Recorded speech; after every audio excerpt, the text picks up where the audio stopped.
Pendant plus de 200 ans, le Japon a été isolé du reste du monde. Il y avait très peu de relations commerciales ou autres avec les différents pays.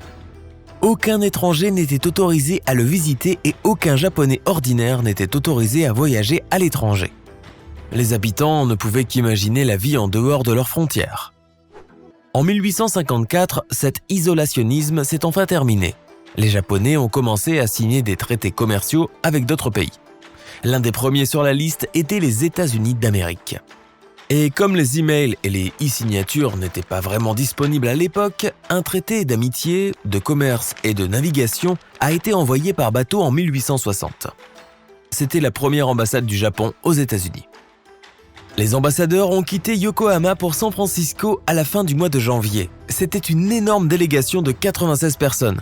L'ambassadeur, le vice-ambassadeur, plusieurs médecins, quelques traducteurs, des barbiers, des cuisiniers, des serviteurs, des armuriers et des samouraïs. Le chef de la mission était l'amiral Kimura Yoshitake. À ses côtés se trouvait Yukishi Fukuzawa, un jeune homme issu d'une famille de samouraïs de bas rang.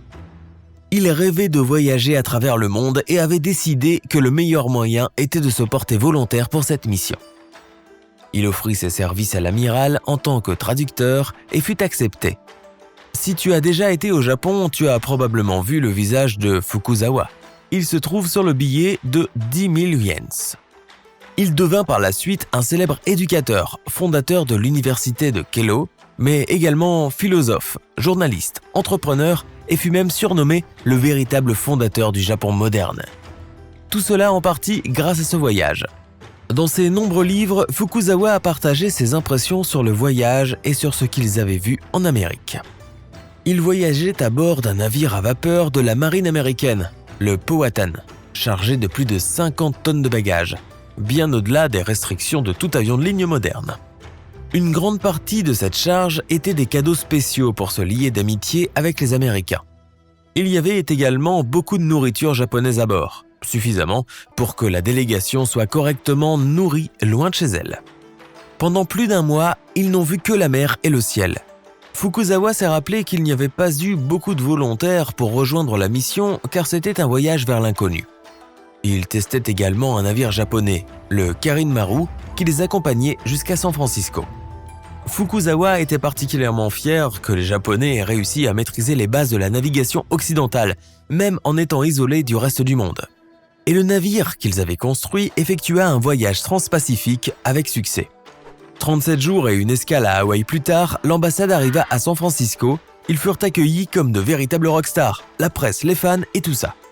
De nos jours, tu ne surprendrais personne en Californie si tu sortais en tenue de samouraï avec un sabre, mais à l'époque, c'était un véritable événement. Des calèches attendaient les délégués japonais pour les conduire à leur hôtel. Le problème était qu'ils n'avaient jamais, mais alors jamais, vu de calèche auparavant. Ils se tenaient maladroitement debout et les regardaient jusqu'à ce que les portes soient ouvertes devant eux. Lorsque les chevaux se sont mis à avancer, les délégués se sont rendus compte que la calèche était attachée, et c'est ainsi que les choses fonctionnaient en Amérique. En arrivant à l'hôtel, le groupe fut confronté à une nouvelle surprise. Les sols étaient recouverts de moquettes et de tapis coûteux. Fukuzawa et l'équipage, avec leurs sandales tissées et leurs épées, étaient vraiment mal à l'aise pour faire les premiers pas dans ce qui était considéré chez eux comme un luxe. Ils remarquèrent ensuite que les locaux marchaient avec désinvolture sur ces sols recouverts de tapis, avec les mêmes chaussures qu'ils portaient à l'extérieur. Ils n'eurent pas d'autre choix que de faire de même. L'ambassade aura passé un mois entier à San Francisco. C'était vraiment quelque chose pour les deux parties à cette époque. Alors, ils reçurent des tas de visiteurs et de réceptions officielles. L'une d'entre elles était une soirée dansante. C'était un véritable test pour la patience des samouraïs. Fukuzawa se souvint par la suite qu'il regardait les dames et les messieurs, élégamment habillés, réaliser des mouvements stupides et sautiller dans la salle et qu'il pouvait difficilement se retenir de rire. Les hôtes furent extrêmement gentils avec leurs invités. Pour qu'ils se sentent chez eux, ils envoyaient chaque jour du poisson pour être préparé par un chef japonais qui voyageait également avec eux. Ils apprirent également à connaître l'amour des Japonais pour les bains, et ceci leur était préparé quotidiennement. Ils essayèrent également d'épater les invités avec de nouvelles inventions cool comme le télégraphe. Mais Fukuzawa avait appris l'existence de cette machine chez lui et était beaucoup moins impressionné par celle-ci que par des choses qui semblaient ordinaires pour les Américains. Il remarqua à quel point les choses étaient incroyablement chères en Californie, ce qui est toujours le cas d'ailleurs. Il devait payer 2 fois plus cher pour un bocal d'huîtres qu'au Japon. Et ce n'est qu'un exemple parmi d'autres.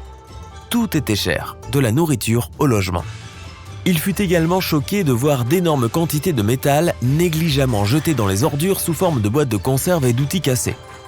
Au Japon, le métal avait presque autant de valeur que l'or. Les gens allaient même à la chasse au métal, récupérant jusqu'au clou des structures après un grand incendie. Bien des années plus tard, les Japonais se soucient toujours beaucoup de la réutilisation des métaux. Ils sont en tête des classements mondiaux en ce qui concerne le recyclage. Un autre choc aura été la considération que les Américains accordaient à leurs anciens présidents. Lors d'une de ces réceptions de luxe, Fukuzawa demanda à quelqu'un s'il connaissait les descendants de George Washington. L'homme mentionna avec désinvolture qu'il y avait bien une femme qui s'était probablement mariée récemment, mais que personne ne se souciait beaucoup de ce qu'il pouvait advenir d'elle.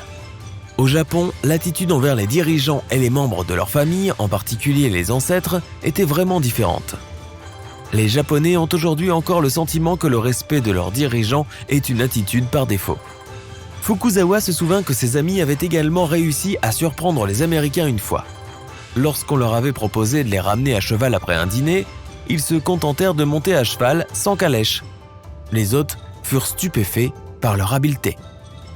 L'une des raisons pour lesquelles les délégués ont passé un mois entier à San Francisco est qu'ils attendaient que leur navire soit réparé. Les Américains refusèrent d'accepter de l'argent pour ce travail, un autre geste symbolique que les invités apprécièrent grandement.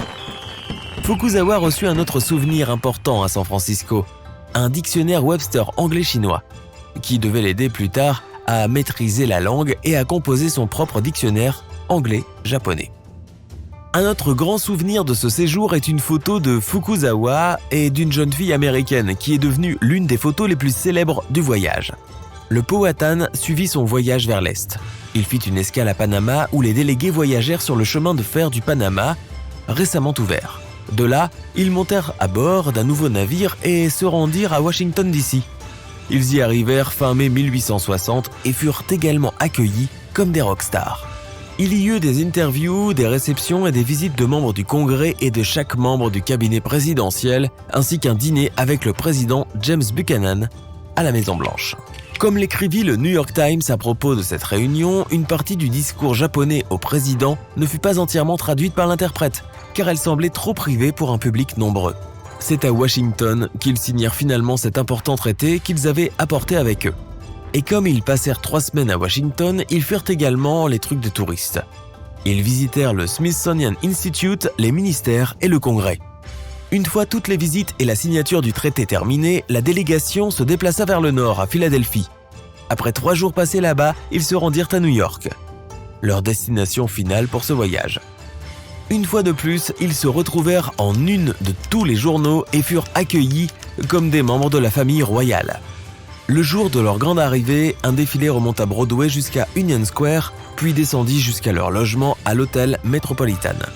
300 drapeaux furent déployés à l'hôtel pendant toute la durée de leur séjour de 2 semaines. Ici, les samouraïs poursuivent leurs réunions VIP et leurs réceptions mondaines, tout cela pour un coût d'environ 82 000 $. L'un des premiers jours de leur séjour, ils essayèrent une autre nouveauté. Ils visitèrent un studio photo. Et ils ne promenaient pas à pied ou en taxi, comme tu le ferais aujourd'hui. Un autre défilé les emmena jusqu'à l'hôtel de ville avec le maire et le gouverneur de New York juste après leur séance photo. Ils visitèrent également Central Park qui venait d'être achevé. Ils rencontrèrent son concepteur et y plantèrent un arbre. Pendant le reste de leur séjour, les délégués s'adonnèrent au shopping, visitèrent des écoles et des prisons, des musées et des presses à imprimer, une usine de caoutchouc et d'autres endroits plutôt cool à l'époque. Fin juin, ils embarquèrent sur un autre navire et rentrèrent chez eux. Ils ne devaient arriver dans la baie de Tokyo qu'en novembre, car ils firent également escale à Luanda, en Angola, à Jakarta sur l'île de Java, ainsi qu'à Hong Kong en cours de route. L'ambassade est ainsi devenue la première mission japonaise à avoir fait le tour du monde.